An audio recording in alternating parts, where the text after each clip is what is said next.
Hi, I'm Pete Novice, and I'm in Osaka, Japan. Don't fuck with time. Hi, I am Kitten McCreary Novice, and I am in Los Angeles, California. Next I go get my money from Ivan's.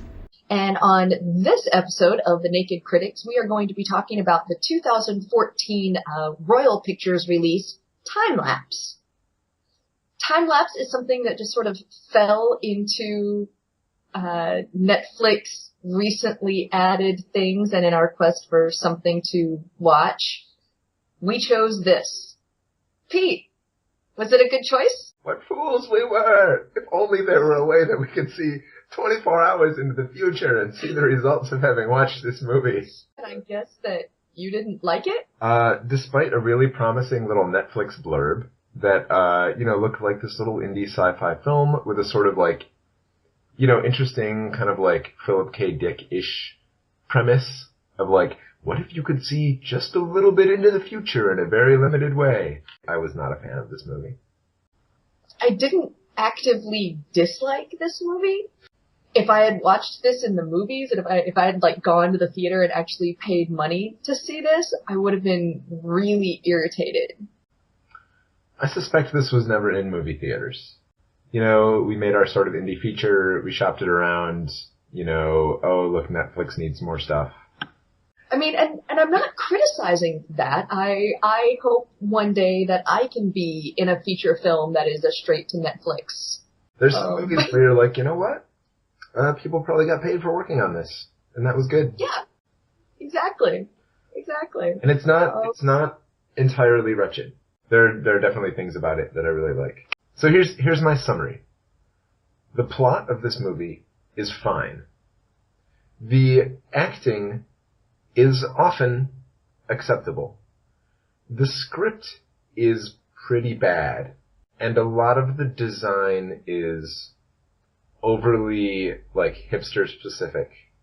Like, I feel like the costumer, the whole art department was like, oh, if we put this here, people will know that we did our job. It's like, no, I should not be noticing the fact that everything in this film was very carefully designed. So brief plot summary. So I don't really remember these people's character names, but I, in my head, named them Evil Shaggy, Daphne, and Insecure Fred. Their names are actually Finn, Jasper, and Callie. Okay, because this felt like a sort of watered down, like adult Scooby-Doo. But basically they, in one of their neighbors' apartments, discover that he has been experimenting with time travel and has a camera which takes a picture of their living room 24 hours into the future. So they can start sending themselves messages from the next day and things like that.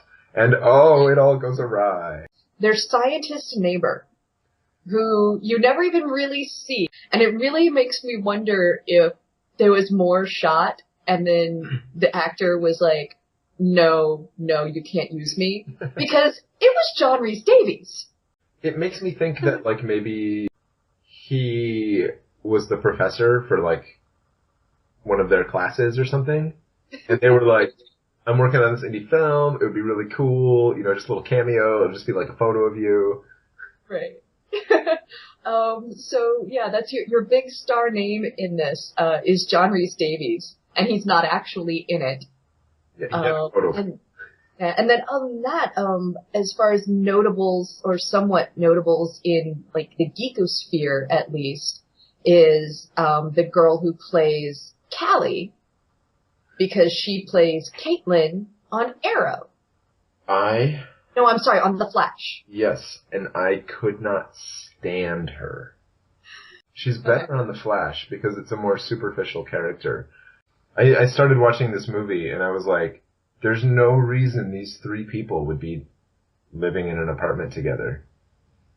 Right. Like, they're well past the point where somebody kicks someone out or somebody leaves because the other two are destroying their life.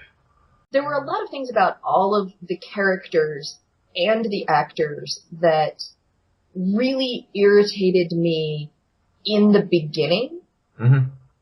And, and they were things that I felt like those irritations were exacerbated by the script. Because I don't think any of the actors specifically did a horrible job. I feel like they just did They did what as much they as they were allowed to. could with the script. The script where whenever you're talking to somebody, you have to say their name in your sentence. Yes. A script in which an adult woman uses the phrase, "I was just acting out." Yeah. No. But those things aside, like, I was really irritated with a lot of things about their characters in the beginning. Like how sort of whiny and tepid her character was, and how just milquetoast our artist character was, and how illogically erratic our gambler junkie was, even by gambler junkie like standards. Right.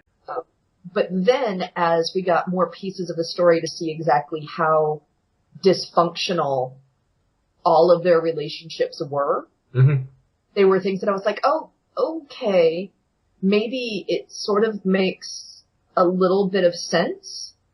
And it's a whole thing that all of the dislike that I had for Callie in the beginning of the movie, once we got to the end, I was like, oh, it all makes perfect sense because she's a completely manipulative twat. Right. It's a little more justified. But still, it wasn't enough to make me be like, yeah, I want to watch this movie where I spend like an hour and a half with these three people, none of whom are at all likable. There's no moment where I want Finn to succeed at his art, because he's so nice. He's I feel like the guy who wrote the script feels like he's Finn. Like he's this tortured artist, and like women have betrayed him in the past, and his friends didn't support his art, and he just really wants to do the right thing, but he's trapped by circumstance. I don't even care about the money. I just want to paint. In watching this movie, I feel like this was sort of a feature-length version of somebody's freshman film student project. And their characters and their storyline just never really matured from that 18, 19-year-old viewpoint of the world. Because I feel like the entire crux of everything we have in this movie comes back to the fact that we have these three characters who are completely unwilling to take any sort of responsibility whatsoever for their lives or their actions. Well, and they're stupid. Like, I think, like, I believe that even when I was in high school, even when I was in junior high, I would have been smart enough to say to one of my friends, oh my God, you have knowledge about the future, and we're going to place a bunch of bets. You know what you should do, though, is you should place one bet where you win a bunch of money, and then a bunch of bets where you lose a little bit of money, so it doesn't look suspicious. Right. You know, even when you've got this friend who's like, compulsive gambler dude, I feel like he's going to see the logic of that, because he believes that he can work the system. Exactly. He'd have more on the ball. For knowing how that works. Like, when you're dealing with an unsavory element, you know how to sort of work with that, even if you are dealing with an addiction. It's one of those films where the characters are really, really smart when the film needs them to be smart, and they're really, really stupid when it needs them to be stupid. Right. But I also feel like the juvenile approach to all of it was something that you saw not only in the script and the characters, but in the overall format. Because I feel like, we're taught in grade school, when you're writing a paper, when you're writing a story, you have your introduction, and then you have, your exposition, you have, your story as it actually happens, and then you have your summary. And that's exactly what this movie does. Yep. Like, you have, in the first 15 minutes of the movie, you have the complete setup of the, everything going right up to the line of, you don't fuck with time. And so then we get their story, and then in the last 15 minutes, you again get this whole explanation of everything that they've just been through. So some of my specific issues with this movie. these people live in this little, like, apartment complex thingy, where there's, like, a path between the buildings that everybody clearly walks down to get to their individual apartments. They've got this giant living room window that opens on this path. And they're surprised that anybody ever sees in that window. They never close their curtains. They have sex in front of the window. Every single part of their lives plays out in front of there. And, oh my God, it's so shocking that one of the neighbors was looking in. Like, this blows their minds. So the moment when it's like, okay, my girlfriend has to kiss my roommate while I have this profound discovery about my painting, I was like, this is the moment where I was like, oh, the guy who wrote this movie thinks of himself as an artist. He's like, no, artists just get lost in time when they're in their work. They forget about what's going on around them. And then I was like, wait, so this like super profound artist who got caught up in the creative process was caught up in the creative process for 2.5 minutes? Yep. Of writing numbers. And he somehow painted like 60 numbers very carefully in different scale and very accurately in 2.5 minutes. So there's several points in this movie where people get blood splashed on them from a gunshot or a beating or whatever. And it's like across their face. Or it's like all around the... They will wash up everything else before they'll be like, oh my God, I got blood on my face. Right. They're washing out the rags that they used to clean up other things before they're washing someone else's blood off their face. This is not human behavior. But it looks so good. Oh, I just really want it there in this shot because it's like a representation of like how violence is affecting you. But with that, as sort of a side note for that, of like, yeah, there's all these points where they're getting spattered blood and everything else. And these three, like, probably upper middle class Caucasians living in what looks like to be like a fairly nice neighborhood they become okay with murder really fast. Thank you. Bye now.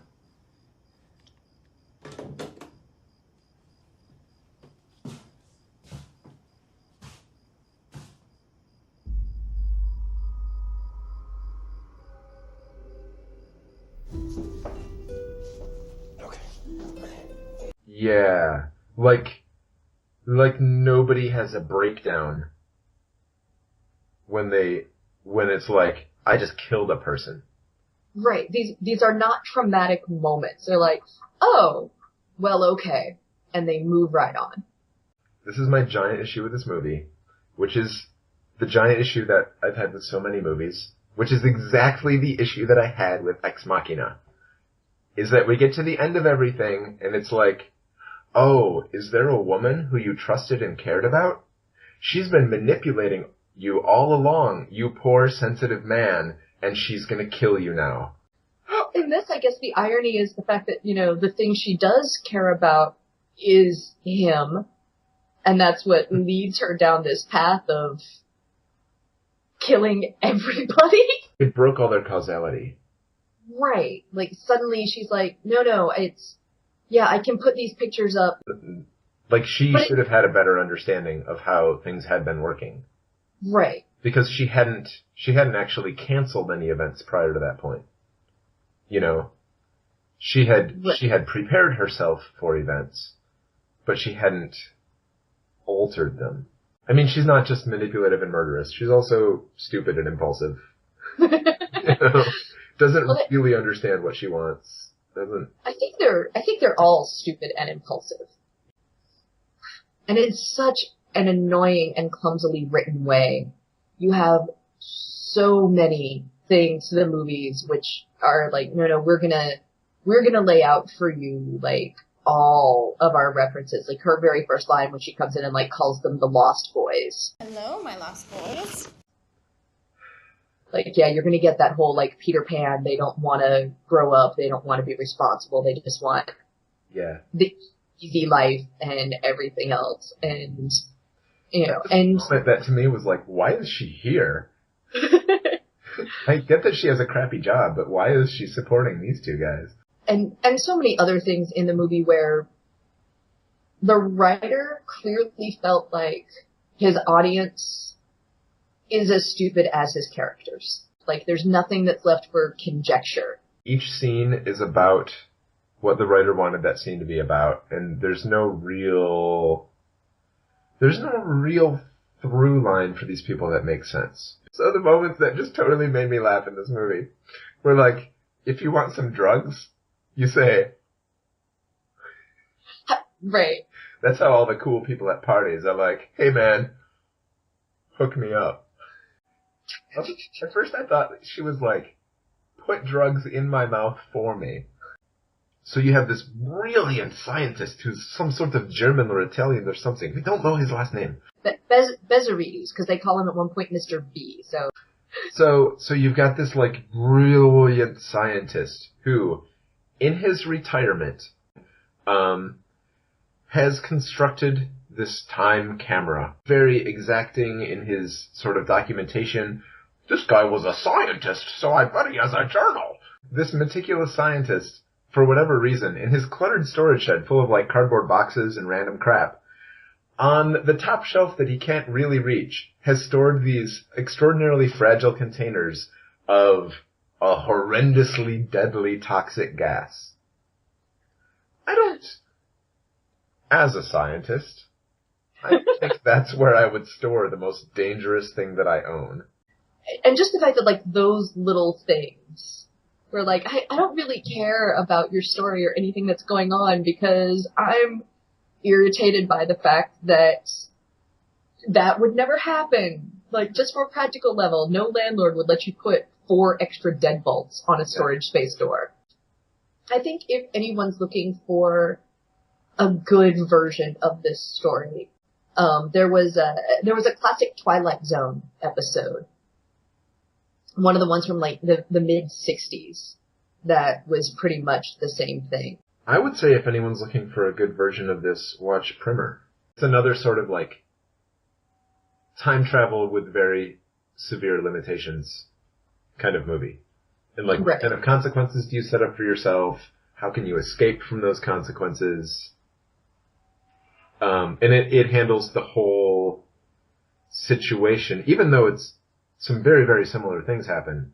It handles the situation with an extra degree of intelligence. Any deep symbolism or poignant moments that we have missed in this scientific thriller masterpiece? Now, 24 hours from now, when I watch this, I will know not to watch the movie. And then this conversation will never have happened, and it will all be okay. Aww. See, fans, do you see what happens when you don't give us suggestions? We end up watching things like Time Lapse, and nobody's happy. It's not true. Maybe the people watching The Naked Critics love our suffering. And, they do, because they all hate us, just a little bit. It's really funny when they hate movies. Let's just let them talk about those. They're all like, there's these 2 people who review movies, I don't like either one of them. Why do they do this? And so, Pete, how many future cameras do you rate 2014's Time Lapse? I rate 2014's Time Lapse 1.5 future cameras. Then that puts us exactly on par, because I too rate this 1.5 future time cameras. Oh, so any last words? Anything to take us out of Time Lapse? You can't escape Time Lapse. If you try to escape it, time is going to kill you. Oh, and this is the kind of movie that might make you want to kill yourself. But you won't be able to, because you already saw yourself in the picture from tomorrow. Watching Time Lapse. Please no. I can't do this again. Thank you all for joining us for this installment of The Naked Critics. Remember, we would love your suggestions of new things to watch, so please leave them in the comments section of our Facebook or YouTube page. And yeah, thanks again for watching. I saw a picture of you liking this post, so it means you're going to have to like it on Facebook. I'm sorry, but you can't change the future. Poorly grounded premise and wholly unlikable characters. So artistic. It hurt my face.